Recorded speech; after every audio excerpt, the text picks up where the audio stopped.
ജനുവരി 5-ാം തീയതി വൈകിട്ട് 6:30 കാനാടിക്കാവ് മൈതാനിയിൽ നടക്കുന്ന സാംസ്കാരിക സമ്മേളനത്തിൽ സാമൂഹ്യ സാംസ്കാരിക കലാരംഗത്തെ പ്രമുഖർ പങ്കെടുക്കുന്നു. താന്യം ഗ്രാമപഞ്ചായത്തിലെ കിഡ്നി ക്യാൻസർ ബാധിതരായ നിർധന രോഗികൾക്ക് പ്രതിമാസം നൽകുന്ന ഭക്ഷ്യക്കിറ്റ് വിതരണത്തിനായുള്ള കാനാടിക്കാവ് സാന്ത്വനം പദ്ധതി പ്രഖ്യാപനവും മറ്റ് ചാരിറ്റബിൾ സംഘടനകൾക്കുള്ള ധനസഹായ വിതരണവും ഇതോടനുബന്ധിച്ച് നടക്കുന്നു. കാനാടിക്കാവ് വിഷ്ണുമായ ക്ഷേത്ര സന്നിധിയിലേക്ക് ഏവരെയും സാദരം ക്ഷണിക്കുന്നു. ധ്രുവ മ്യൂസിക്കിന്റെ അവാർഡ് സെലിബ്രേഷൻ നാട്ടിക സർവീസ് സഹകരണ ബാങ്ക് ഓഡിറ്റോറിയത്തിൽ നടന്നു. സി മുകുന്ദൻ MLA ഉദ്ഘാടനം ചെയ്തു. ധ്രുവ മ്യൂസിക് ഭാരവാഹി പീതാംബരൻ രാരമ്പത്ത അധ്യക്ഷനായി.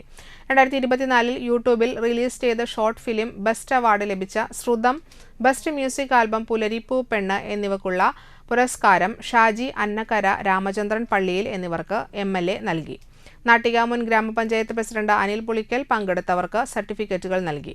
മികച്ച ഫോട്ടോഗ്രാഫി, മികച്ച ഗായകൻ, മികച്ച നടൻ, മികച്ച നടി, എഡിറ്റർ തുടങ്ങിയ അവാർഡുകൾ സിനിമ സീരിയൽ താരം ഉണ്ണി ബാലലീല നൽകി. വാർഡ് മെമ്പർ സെന്തിൽ കുമാർ, അജിത് നമ്പി, ജിത്ത് തൃത്തലൂർ, അഭിഷേക്, പത്മ പീതാംബരൻ എന്നിവർ സംസാരിച്ചു.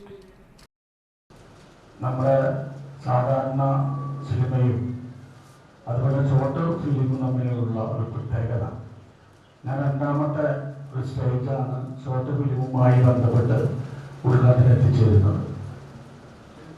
പല മേഖലയിലും നമ്മുടെ കലയുമായി ബന്ധപ്പെടുത്തിക്കൊണ്ടുള്ള ദീർഘവീക്ഷണത്തോടെ പ്രവർത്തിക്കുന്ന എൻ്റെ പ്രധാനപ്പെട്ട ആൾക്കാരുടെ സമീപനം ഞാൻ പലപ്പോഴും ശ്രദ്ധിക്കാറുണ്ട്.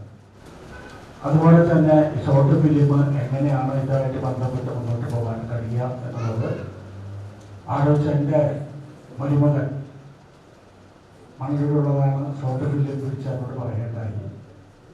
ഇതത്ര ഗുണകരമാണോ ഇല്ലേ എന്ന് പറയാനും എൻ്റെ പറഞ്ഞു. അപ്പോൾ ഞാൻ ആലോചിച്ചപ്പോൾ നമ്മുടെ ഫിലിമുമായി ബന്ധപ്പെട്ടുള്ള നമുക്കൊന്നും അങ്ങനെ കയറി വരാൻ കഴിയാത്ത ചില വിഷമങ്ങൾ, പ്രയാസങ്ങൾ